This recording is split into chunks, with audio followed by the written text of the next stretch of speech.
Hello everyone! Welcome back to my channel. I'm gonna try to hold the microphone like this today because last time that I put it on my shirt, I was moving my hair too much and it got like a little scratchy. So I'm gonna hold the microphone here. I think this looks cute too, looks more professional. But okay, let's get into it. If you don't know, which you probably don't know because I've never actually said it, and it's my second YouTube video. If you don't know, allow me to introduce myself. My name is Marilyn Pina. I've been running for over a year now. I've done 6 half marathons, countless of 10Ks and 5Ks, and I recently just hit a new half marathon PR with 1 hour and 54 minutes. It was the Brooklyn Half Marathon, so I am very, very proud of myself for doing that because I trained really hard for that, and I did it. But okay, let's get into it. Enough about me. You're not on this video to hear me talk about me. If you clicked on this video, it's probably because you either are thinking about starting to run or you already decided that you want to run, but you just don't know where to start. Well, I'm gonna help you. Starting off with the most obvious and probably the one thing that I will say you should invest your money in is a really good pair of running sneakers. Now, when I say to invest in a good pair of running sneakers, I don't mean to go and buy your favorite influencers running sneakers, or maybe you saw something on TV and you're like, oh, wow, they're running really fast. I need those sneakers. I really, really suggest you go and find a running store near you and get fitted and get sized so that the experts that work at that store can recommend a running sneaker that works for you. There are a lot of running stores in New York City, but I really love Fleet Feet. They will literally scan your feet, watch you run, measure like how much pressure you're putting onto your feet, where the pressure is hitting, and then they will send you all the results for free to your email. You don't have to buy sneakers. You don't have to buy anything to get this. It's completely free and it's there for you to use. Now, you've probably seen runners have so many pairs of running sneakers, and there's a reason for that. Running sneakers are like purses. You have a handbag for a different occasion, and every so often you buy a new handbag because the old ones are just not doing it anymore. Well, running sneakers are kind of the same. There are different running sneakers for different things like long distance, speed running, race day sneakers. Then there is a type of sneaker that depends on where you're running. Are you gonna run outside in the streets? Are you gonna go in a trail in the woods or something? So those things also matter when you're picking out your running sneakers. For your first running sneaker, I recommend staying away from anything that's specific to like a race day sneaker or anything that's specific to a speed type of workout. Those usually are a lot lighter. They don't have a lot of cushion or support. You can tell when a sneaker is meant for speed workouts because they almost weigh nothing. For example, I have these sneakers. They have a carbon plate and they are super, super light. They weigh almost nothing, like nothing. But this is not what you want your first sneaker to be. Trust me, I did it. I was running my very first runs with this sneaker and I was in so much pain.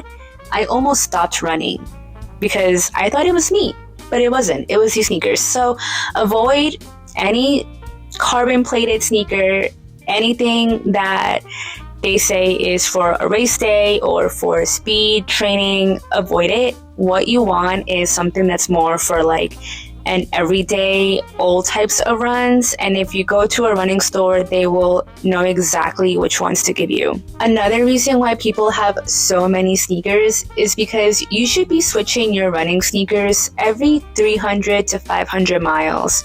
So if you're running 20 miles every week, that's around 4 to 6 months. So every 4 to 6 months, you should be changing your running sneakers. Now, of course, this range depends on other factors like where you're running. Are you going to run outside on concrete, or are you going to run on soft grass? It's very simple to track your miles if you're using some kind of app. And some apps like Nike, you can actually pick the sneaker that you're using to run with, and it will track your miles for you and tell you when it's time to change sneakers. But if you're not tracking your miles for whatever reason, there's other ways you can tell it's time to change your running sneakers. These were my first running sneakers that I bought. Well, I guess the Nike ones were my first, but those didn't work out. So I'm counting these as my first running pair. And boy, did I put these through everything. I ran like 3 half marathons with these. I ran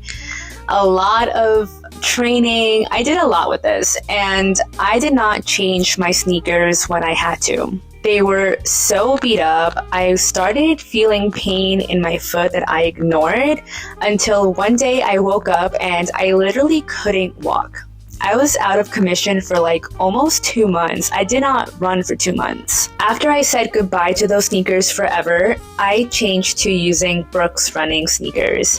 I love Brooks running. They have been so good to me. I recommend Brooks to anyone that is looking to get into running or just wants a comfortable sneaker to use every day. They have been around for years, and there's a reason why they're still around today and why it's the go-to sneaker for a lot of runners. They also have this little survey on their website where you can go, and based on your answers, it helps you pick out the right sneaker that you need for your training. Okay, moving on from sneaker talk, let's move on to GPS trackers. A lot of people love using a smartwatch with a GPS tracker, and it is great, but you don't need it when you're starting off your running journey. So don't go and buy an Apple Watch or a Garmin or whatever. I think you can hold off on that for a little bit longer. There are other ways to track your mileage, and there's apps that are free like Nike Run Club and Strava. These 2 apps are, I think, the big players in the running world. Nike Run app, you can track your mileage, you can pick the running sneaker that you're using, and they also offer free running training plans for beginners, for half marathons, for marathons. So there's a lot going on in the app, and it's all free. Strava has a free plan where it gives you all the basics, and trust me, that's more than enough. You don't need all that extra fluff that the paid version gives you, not this early into your journey at least. You can actually even connect your Nike Run Club app to Strava. So if you want to track all your progress in Nike and Strava, then you can use both at the same time, if that makes any sense. Okay, moving on to the next thing you need for your run is staying hydrated. Very important to drink water while you run, before you run, and after you run. Staying hydrated helps you with recovery, and I wish I knew this earlier. Although I did know it, I just chose not to implement it into my training. I don't know why, but my first runs, I was running with no water, like at all. I would leave my apartment, have like a sip of water, run 3, 5, 8 miles without a single lick of water. And then I would end my run, chug a whole water bottle, and throw up because I literally just chugged water like my life depended, which my life did depend on, but don't do that. Rookie mistake, and I was in a lot of pain during my first 3 months of running because why would I not if I wasn't even drinking water? Whatever. There's a lot of methods to staying hydrated while running and a lot of options. My favorite ones are using a handheld water bottle from Nathan's. This one I bought in Amazon. It was super cheap, and it holds all of my like keys and cards and money in this front pocket that I have here. The other one that I really love is the Spy running belt and the Spy water bottle. The Spy water bottle clips onto the Spy running belt and it goes around your waist. And then my third favorite thing to use when I'm doing a long run is the running vest. This is the Solomon Active 8 running vest. It comes with these 2 hydration packs that fit into the running vest, and it's a great way to stay hydrated during those long runs. I like bringing things that I can easily have access to, so a handheld water bottle or a waist running belt or a running vest. Those 3 are my go-to. And lastly, this might be an obvious one, but comfortable clothing. You don't have to go and buy the most expensive Nike wicking, moisture-free, blah, blah, blah apparel out there. Whatever you already have is probably good enough. Don't get bullied into buying the most expensive Lululemon set. Nobody cares what you're wearing when you're running. No one is looking at you, to be honest. Those are the things that you really need to get started to run tomorrow or next week or whatever. Don't get caught up on buying all the things that you see on TikTok or Instagram. Trust me, those are nice to haves, not needs. What really matters right now when you're starting to run is being consistent. So set a schedule that works for you and make it realistic. Don't try to run 10 miles when you've only ever ran a mile. It's okay to start off slow and steady. And also, my little last bit of advice, when you first start running, don't worry about being fast, about the distance. Just really focus on building that endurance. Start at a pace that's comfortable to you. Don't try to keep up with a runner that's been running for 5-10 years. They've put in the time, the hours, and the mileage.